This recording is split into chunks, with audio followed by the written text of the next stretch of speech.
Hello everyone, it's nice to be talking to you too. Have I learned any new skills during the lockdown period? To be honest with you, not really, but life has changed quite a lot. Obviously, staying in the vicinity of my house and the small garden that we have, it's been quite frustrating with me being an outdoors person. I love the outdoors and I love my space and freedom, so that has been a bit frustrating.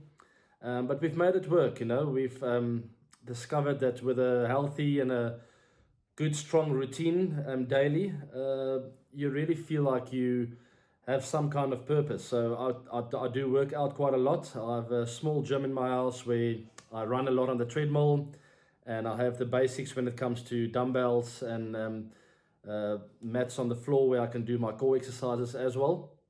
So I've kept busy with that, and then I've got two toddlers, almost 3 and 5 years old now, and they've kept me really busy. We have a little bit of schoolwork that we do in the mornings with them online, and my wife and I work hard throughout the day with the toddlers, with our fitness, with a bit of cooking here and there, making nice food. And then towards the end of the day, when the kids are in bed, we have an hour or two for ourselves where we watch a bit of TV series. And that keeps us very busy as well, and it's very entertaining. But I think the most important thing during this lockdown for me and my wife have been the fact that we have a healthy and a good routine. When can you see me playing for South Africa again? That's a tough question, and I don't have an honest answer yet. What I can share with you guys is that the desire is there, and I won't say that yes, I'm definitely going to play in the next tournament or in the next series that South Africa is playing, but the desire is there from my side, and also the desire to have me involved with the Proteas again have been showed from Cricket South Africa's side as well, with Mark Boucher as coach and Graham Smith as director. I've heard from both of them, and they are keen to get me involved again, which is very pleasing to hear. And hopefully everything works out. There are quite a few things that need to fall in place. The most important thing to me is I've got to be in tip-top form, and I've got to be better than the player next to me. If I feel I deserve my spot in the side, it becomes a lot more easy for me to feel like I deserve to be in the side and I've earned my spot. Having not been part of the Proteas for a while, I think that's really important for myself and for other people as well to see that I'm still good enough to play there.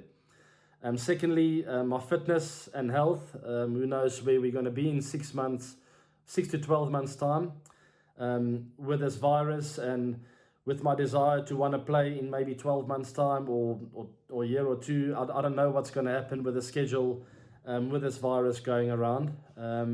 So it's really difficult to lock yourself in 12 months down the line. That I wouldn't want to do, because I know that I might upset myself and some other people who rely on me to play there. So we'll see what happens. For now, I feel like I have the desire to play again. I'm hungry to perform. I've always wanted to play for South Africa. There's no bigger privilege and honor than to wear your own badge on your heart, your country's badge on your heart. Hopefully that'll happen again. And I'm going to do everything I can to give myself that opportunity again. Yes, I've had some discussions with Mark Boucher during this December Mzansi Super League that we had here in South Africa. We had a lot of fun with the Tshwane Spartans, the team that I played for. And with Boucher as coach, I really enjoyed my time there.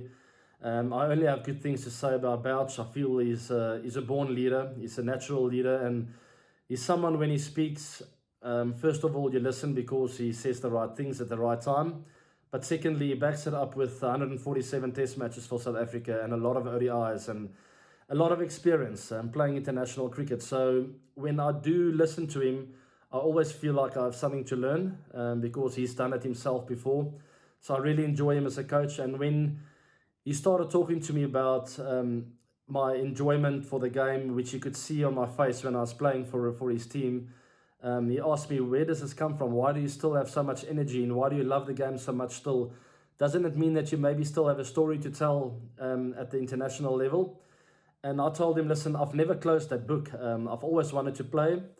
I've had some obstacles to overcome over the last 3 to 4 years from a personal point of view, but I've always wanted to play cricket, and I always love being out there hitting the cricket ball. There's a lot of other factors that maybe contributed in me not enjoying the game as much as I should have. But playing for his team, there were no admin or issues at all. From an outside point of view, all I could do was focus on my cricket, and I really enjoyed my time with the Tshwane Spartans, especially spending time with the young players, sharing my experiences with them. I truly felt like I had a purpose and a big role to play in the team. So hopefully I can have that role again moving forward. And who knows, hopefully it will be for the Proteas with Bouchy as coach. As I said before, if everything falls into place, I'll hopefully get that opportunity again. Yes, that is one of my big worries, is the schedule over the next 12 to 24 months is very unclear, and no one knows where this virus is heading and what's going to happen with the cricket schedule around the world. So that is definitely one of my big worries, and one of the big reasons why I'm not committing to any cricket at the moment. I've always been a person who really tried to stay in the now as much as possible. For now, it's important for me to think there might be a possibility in the future where I could play for South Africa again. And for now, it's important for me to be fit as possible, spending time on the treadmill, in the gym, making sure that I'm fitter, stronger and healthier than the person next to me, whoever's going to be my competition, to try and get into that side. And once I get an opportunity to get outside again, outside of my house on the estate that we're living in, is to go and try and hit some cricket balls and to get into that kind of form that I was in 2015, and for the, let's say, latter half of my career where I was really playing good cricket, I want to get to that form again as quickly as I can. And that'll be my focus. But there's a lot of uncertainty when it comes to scheduling of cricket games over the next 12 months. And we're all really waiting to see what's going to happen. And from there on, everyone can start planning towards a certain goal. Yes, things might change if the tournament gets postponed to 2021. I don't know. To be honest with you, it's something I wouldn't want to commit to at the moment, because of past experiences, really getting hurt in the past. And I sort of burnt myself in the past by committing too early to certain things that I wasn't 100% sure of, not communicating as well as I've wanted to the right people at the right time, etc., etc., etc. So that's something I really want to get right this time. Once I feel I'm 100% ready to commit to avail myself to South Africa for the T20 World Cup, whenever that'll happen, through good communication with Mark Boucher, Graham Smith, and whoever I need to communicate with, then I'll get to a point where I'll say, okay, let's put it out there. I'm 100% available. Whether I'll get picked or not, I don't know. But I'm prepared to put myself out there and give it a full go.